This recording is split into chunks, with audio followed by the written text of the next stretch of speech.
Good morning and a happy Sunday to you and all your family.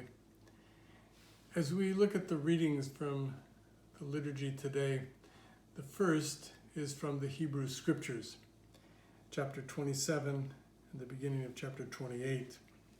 It begins this way: Wrath and anger are hateful things, yet the sinner hugs them tight.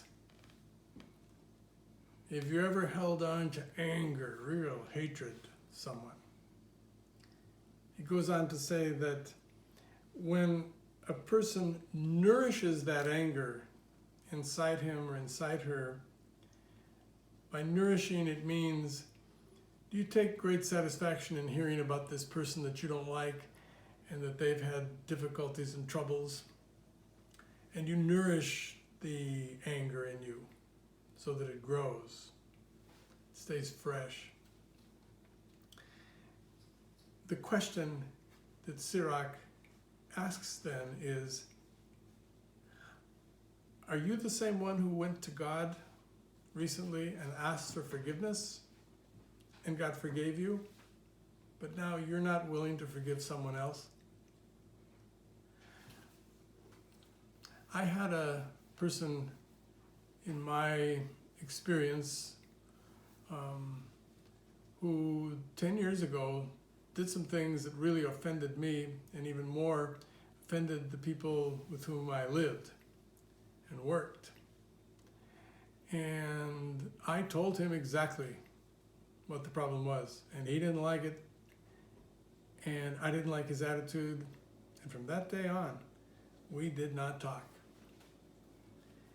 And 8 years went by. At times, I would see him, and he would go his way and I would go mine, never sharing a word. But a couple of years ago, I saw him at a meeting, a conference, and I just decided the time had come. And I went up to him and I extended my hand and said hello. And we talked, without going back to go through all the things that had happened so long before, but to break the ice. And I know he was suffering from the look on his face every time he had seen me up to that time. And when I went away, I felt that it was important for me to remember I am not his judge, and that sometimes you have to just put another person in God's hands. That's especially true if the person has caused real, deep hurt.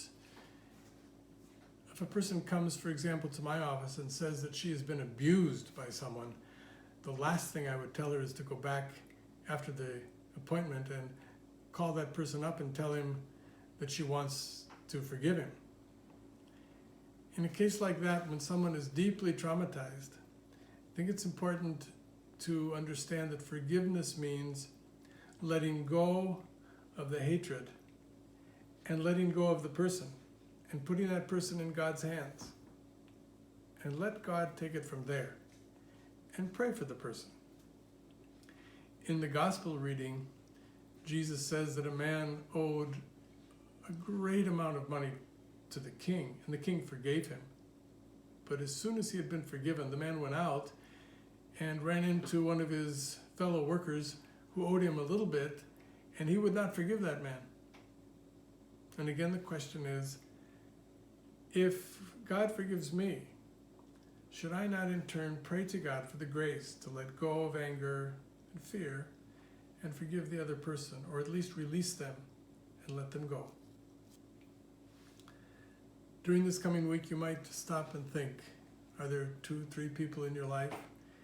People who are maybe close to you, people who maybe you talk to them, but not with anything except with an attitude. Maybe members of your family. Maybe you were hurt sometime. Maybe it's time to sit down and tell them you want to forgive them and ask their forgiveness. May God bless you in this coming week as we consider forgiveness. But as we do so, I want to conclude today by sharing some information with you. And this is information about the parish. we are about to go back to having Sunday Mass in the parking lot beginning Sunday, September 20th. Some of you came to the Masses in July, and you know that you will receive a call this week inviting you back to Mass on the 20th. And if you have not attended those Masses, I would ask you to call the parish office this week.